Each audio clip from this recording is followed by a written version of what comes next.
Hello and welcome back to C++ here on the Ludwig Fusel channel. In the last video we started and written our first C++ application. Well, what we basically have done is we have taken the code from our simple C app, which we don't need anymore, so let's close it up. And we have implemented this inside of C++. Now in today's video what we want to do now is go to object-oriented programming. Now, this is a quite scary topic and many people are a bit afraid of it. And this is why I have done everything else, like all of the standard in C, so that we don't need to deal with all of that syntactically pointer stuff and madness that now would stand in our way of going to objects. Now, object-oriented programming isn't that hard. So what we're going to do is we're going to do something that we know from C, and we're going to extend it. And at the end of the video, we're going to be at a class. But we're going to start with something that you 100% know. We're going to start with a struct. So what we're going to do is we're going to create a struct. How have we always created a struct? We have created a struct by going for typedef struct name, right? And of course we can do this as well. If I do this like that, I can create this struct. Let's do it. Name x. No, because x is already used. Name for struct, but it's kept like st for struct, because str is kind of like stringy, so I don't want to use it. This works in C++ as well. However, in C++, they have come up with a better way. Since we have namespaces in C++, we don't want to always typedef our structs. In C++, we can just write it like that. I always tend to make my classes with big letters. Always start with a big letter, but this is just how you imagined it. So this is how it works in C++ as well. You do not explicitly need a struct keyword. You can add the struct keyword and it works, but you don't need it. This is a big difference between C++ and C, and I think a better difference because we don't want to really have it. And now we can create our struct. And what is the struct going to be called? This is going to be called the function pre-cacher. Why do I want to call this function pre-cacher? Because this is going to pre-cache values of a function. So this is going to get an initial value and a count, and then it's going to pre-cache the values for that function. And this function pre-cacher is going to get more complicated with each video that we're going to do today. Not today, in the series, but the function pre-cacher, its main idea is that it gets a function that takes an x value and returns a value. And the idea is that as many values as you want, you can pre-cache. They are stored inside of here, and you do not always need to compute the function, which is essentially what we have done in our simple C app, right? At the end in our simple C app, execute print, we have first computed the y values so that we have them pre-cached here inside of that function, and then we printed them out. And we want to mimic this, but we want to mimic this a bit better. We actually want to store these inside the struct so that we can kind of like pre-cache the values. Alright, so now let's actually start and entering what we need in the struct. Well, actually I want to have the x and the count inside the struct. We don't want to have them down here in our application. I want to have them inside of the struct so that we can work with it and they are stored in here. Now let's create an object here, PC, pre-cacher, just gonna call it PC. And now I want to read into that, so PCX and PC count are gonna be read. And of course I can also do PCX and PC count here. Of course, I need to add PC count there as well, and PCX there. And if I would do this like that, you already know this from C. It should work without any issues, still behave the same. 5 on 5, for example, gives us all the data here. Why do I have that initial new line here? Where did I put that in? Number of iterations. Where did the new line ended up? Or was I pressing enter twice? Yeah, I was pressing enter twice. This is why we had a new line in between. But this is in general the idea. Alright, you can put it in a struct and it should still work. Now, what I want to tell you is a few more features that we can use in C++. And what we can do in C++ is we can explicitly already assign starting values to it. So it could already say that they start at 0. So if something here wouldn't work, or if I would put a breakpoint in here, on C we had some uninitialized data. On C++, if I add some default values, you can see that I already have inside the PC, I have a x and a count of 0. So we have some predefined starting values. This actually is calling a so-called constructor, and if I would maybe make a breakpoint here and rerun this and go to my debug Windows disassembly, you can actually say that it calls a function called function precacher, and if I would go inside of that, it is actually gonna do some operations, and actually what it's doing here, it is storing the values of 0 into the struct. So you can see that we have an x of 0 and a count of 0. You don't really need to understand how this all works here in the assembly, but in general what's going on there is it is storing the values of 0 in here, and this is like done by calling a function. I told you in the slides that we have that in C++, the only thing we really get is like automatic function calling. And in this case, the object is created and there's a function that initializes these values to 0, and this function is called before we get to our actual code and execute something. Just that we're on the same track here. It is just a function. It's no magic that's going on there. It is a function. A function that has been executed. Nothing more than that. Alright, so now we have these x and y, x and count in here. Now what I want to do is I also want to store the result value. So how can we restore the results? Well, as I told you, we already had this. Let's call this values. And the values are going to be an int32t pointer, and they're going to start at, we previously had this at null or 0. On C++, we also have something called null pointer. Null pointer is just a special keyword. It is nothing more than the null in general, but null pointer, if I think we can I hover over that and see the value? No, because it's like done at compile time, but in general, this is just setting this to 0. But it's looking a bit nicer. You can see that it's a pointer because there's a null pointer in here. Null pointer is a bit more explicit than just having a 0 in here, right? This would work, but it's more explicit to see a null pointer here. Also a C++ feature that we want to use. Alright, so now you can see that we have an x, count, and values. Now, what we want to do is we want to have two things that we want to do. We want to be able to compute the values, and I want to be able to print the values. Now, how can I do this? Well, I can do this by writing functions. What we previously have done is we have written a function here like void function precacher underscore compute, which take a function precacher pointer precacher, and then it would automatically compute what's in here. However, since we are on C++ and we are on an object-oriented language, we can write the function inside of the struct. So what we can actually do is we can write the function void compute without any parameters inside of here. And if we write them inside of here, they are just going to be operating on that struct. And the nice thing is that instead of that, we can actually say something like stdc out. Let's maybe put that one into the compute function. So starting at, now of course PC is no longer valid. Now actually, because we are inside the struct, let's maybe format this a bit here so that you can see this a bit better. Number of iterations, so it's a bit nicely formatted.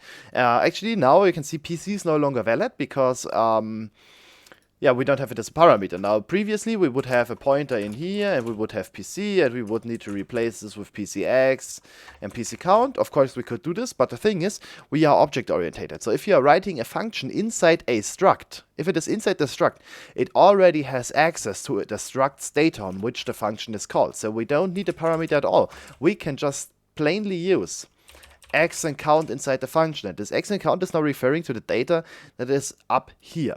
Now, how does it now work? Well, it works very simple. It is working because you can actually call the function compute on that object. So if you're writing PC, which was the struct previously, or you would have written the dot, normally you would be just expect to get all the members of the struct, like count and values. But you can see that now I also have this compute available, and this compute has a different symbol. This symbol stands for a function, and this function now operates on the instance on which we are calling it. So if we are calling this on PC compute, it is working with the x and y value that we have read in here, because they have been read into PC x and PC count. So it's taking the value of that instance of the struct PC. So the instance is PC, and the function is called compute. And actually, inside of this function, we already have them as available. There's a so-called this pointer. The this pointer is a pointer to the current instance of the struct. And if I would use a this pointer, you can actually see that I have the x available and that I have the count available. So the X and Y are inside the sys pointer. And if you don't write the sys pointer explicitly, it's automatically going to go to the data member. Why would you need the sys pointer? Because there could be something like that. If you would write something like int X, you can actually see that the X now is a bit gray and this X is gray while the count is white. And now you can see that it's like taking this X and not the structs X. If you want to use the structs X, you would need the this pointer to explicitly use it. But that's just some background information, because we don't need something in compute. Compute should just start and compute the values how you would imagine them. All right, so compute, and it should now do its computational things. Now, what do we want to do at compute? First of all, we want to check if we already have something in here. So if values is existing, we don't want to do something. So the idea is if not values. So if not values, we want to do some computation stuff. Okay, so how do we do this? Well, in the simple C app, we now set values equals malloc, and we allocated something. However, this is not how it works in C++. In C++, you're going to create new objects by calling the new operator.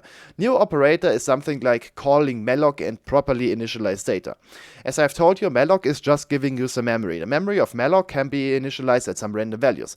However, if you're calling the new operator, it makes sure that the values are at a certain specific value. So for example, if I would call new on the function precacher, this is not going to work, but if I would say new function precacher, new is actually a function, or actually I think I can also do this without a function. If I would say new function precacher here, this would automatically initialize the x to 0, the count to 0, and the values to null pointer, because it's calling the constructor. The constructor that is initializing the data to its initial value that is defined here. So new is not only allocating some memory, it is also making sure it is in the right state. However, we don't want to have a function precacher here. We want to have a int 32t. So if I would do this like that, I would get one integer. However, I want to have multiple integers, so I'm going to add the array operator, and I want to say, all right, I want to have count integers. Now, this is not an array. This is not to be mistaken with an array, because an array doesn't allow a number in here, or a dynamic number. An array would need something that's static. However, this is not an array. This is just telling you that we want to have a new block of memory of that count, so many integers. So if you're doing this like that, it is creating a dynamic sized array as a pointer. Now, of course, as you know, we want to check if this exists, and if it's existing, we can now do our computations. All right, so now let's try and do our computations. So for uint 32t I equals 1, I smaller equal count, I plus plus, and what I want to do in here is I want to call the function. Now, which function do I want to call? Well, I could just say f.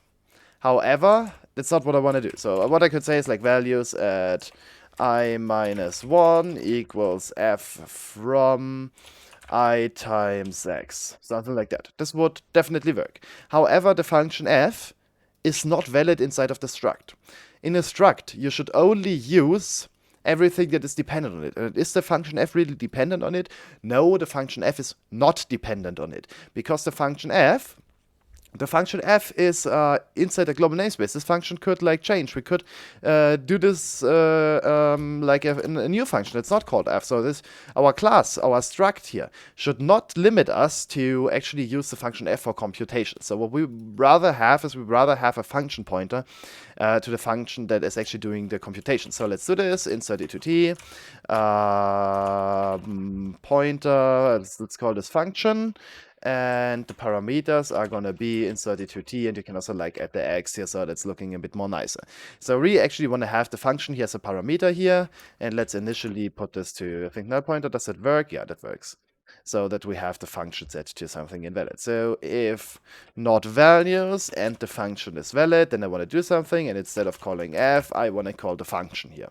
All right, so now it would still be left to set this one. So PC function equals f, so that we can use it. Ampersand f. No, doesn't work. Why is it not valid? Value of int cannot be signed. Uint? Did I say uint? Oh yeah. Okay, this is not valid. Of course, this is an integer. It should return an integer, and if I do it like that, it should work. Yeah. No, okay, now it works. And you can now see that I can now dynamically assign the PC function. PC function equals ampersand f, and yeah, it would work like a charm. Okay, so now I call PC compute, And this should now compute the values. And now instead of printing this out, let me actually quickly don't call the function here, but let's go instead of PC values at I minus 1 here. So just that you can see that it works, all right? Now it shall compute these, which is allocating the array, doing its computations, and now I'm going to print this with the actual values that we have pre-computed. Let's run this and see what we got.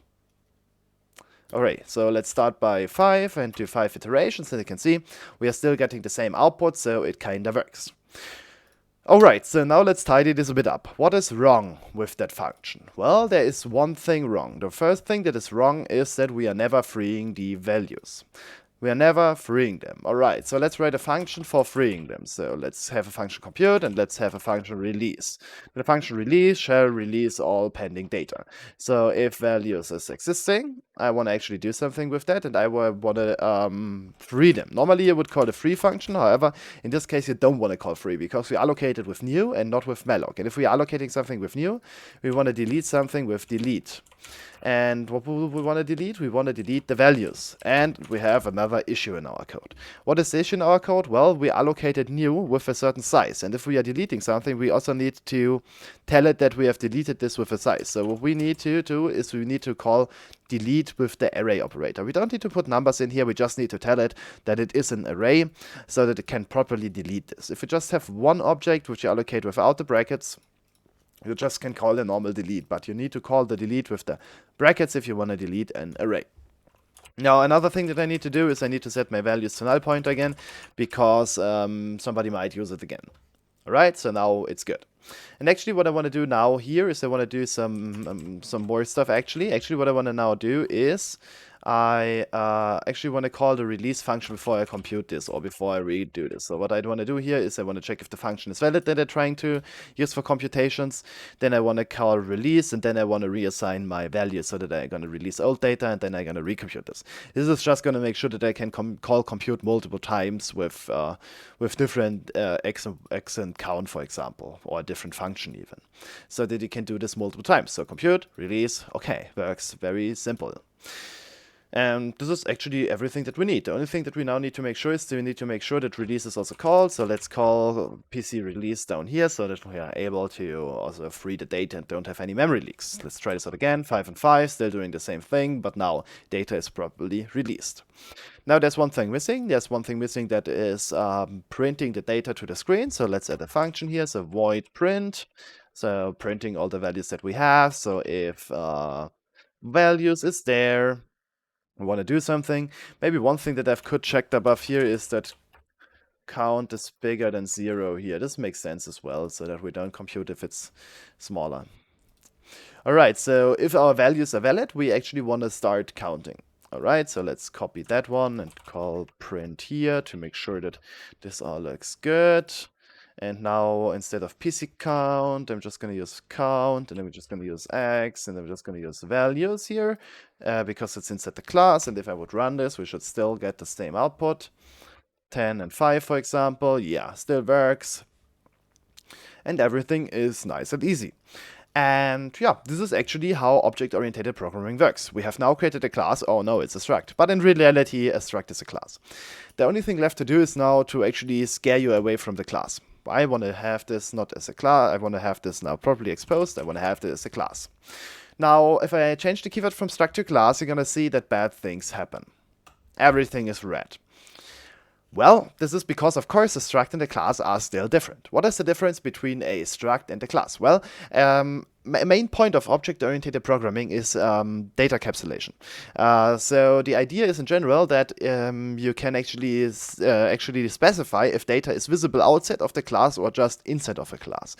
And if you're doing a struct, it is kind of like in C compatibility mode and everything is public. So if you're doing it as a struct, it can be accessed from everywhere outside of the class. So if I have written struct, everything was good. However, now that I have written a class, by default, it puts everything into the so-called private mode. And if it is private, it is no longer possible to access it from outside of the class. And this can be actually specified where you want to have this. It's specified by writing the keyword private, for example. If you write the keyword private, everything following behind that is going to be private. I like to have them all yeah, nicely synced here so that private is on its own like level of hierarchy. And if I would add this like that here, it still gonna not change anything. But if I would now put this back to a struct and then have something with private in here, I can actually see that we again get all the errors because we have explicitly marked everything as private. However, what I want to do is, of course, I want to mark this as publicly usable. So I'm gonna write public and then of course double points so that we know what follows. So class, function precursor, everything is public, and you can see that everything down here again works.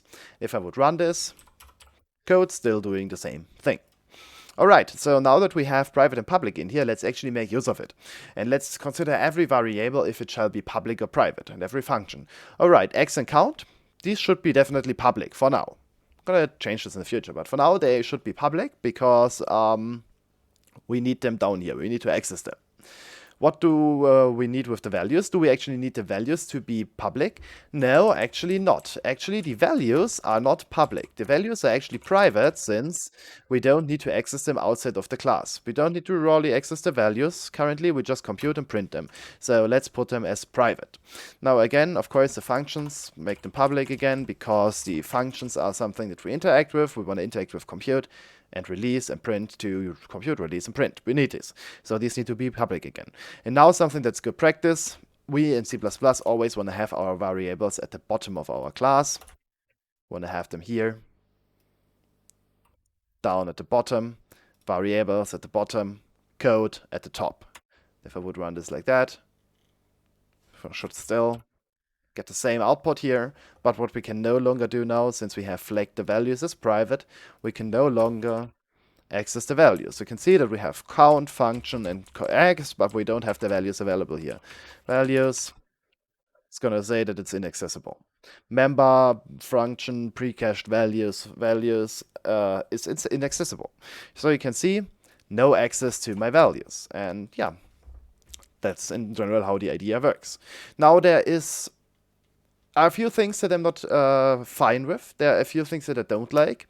The first thing that I don't like is that x and count are publicly exposed. Why don't I like this? Well, because count shouldn't be changed after the computations have been used, because if I change count after I've computed this, all other functions are going to fail, or not all, but in general the print function is going to fail because it's no longer going to print everything, and x as well. It's something that you probably don't want to change, because if you want to change them, you want to do a full new iteration of your code. So actually what you want to do is you want to actually put x and count inside of that class. So let's actually remove them from public.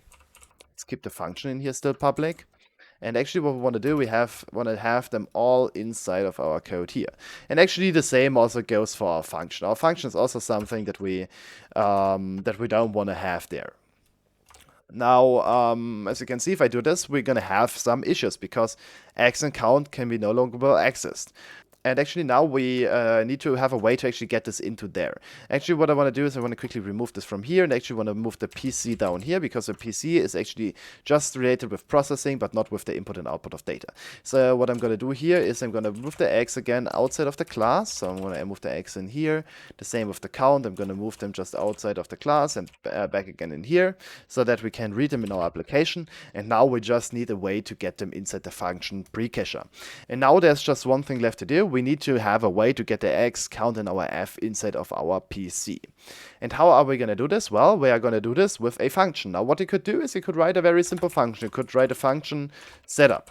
You could write this function setup, and the function setup takes an int32tx. It takes an uint32t count, and it takes a int32t pointer function in 32t, and this setup function shall now set all the stuff. So x equals x, count equals count, and function equals function, like that. And now, of course, because we are here, we always need to say this x and this count and this function equals function. And now we have a way to properly get in the data. And what we could do now as well is we could also check that this is only possible when we have not computed. So if not values, so if the values are not computed, then we can set this up. In any other case, it's just going to fail. we're going to get to how we can catch such error a bit better and to properly show like that the class was used in an invalid way. Now there's just the way to actually use it. So PC setup, we want to set this up with our x, our count, and the pointer to our f, to our function. And if we do it like that, now if we press F5, we should still get the same output. 5 and 5, yeah, the same output. The x has been taken over. The count and the y, it is all being taken inside of here, and we can do easily computational steps on them. And now this actually concludes the content of this video. And of course, you're gonna see that this is not nice. We're gonna get to how we do this properly in the next video. So in the next video, we're gonna talk about how to implicitly call setup and how to implicitly call release. So yeah, that's it. Thank you for watching. See you in the next video. Make sure to like and subscribe, and have a nice day. Bye.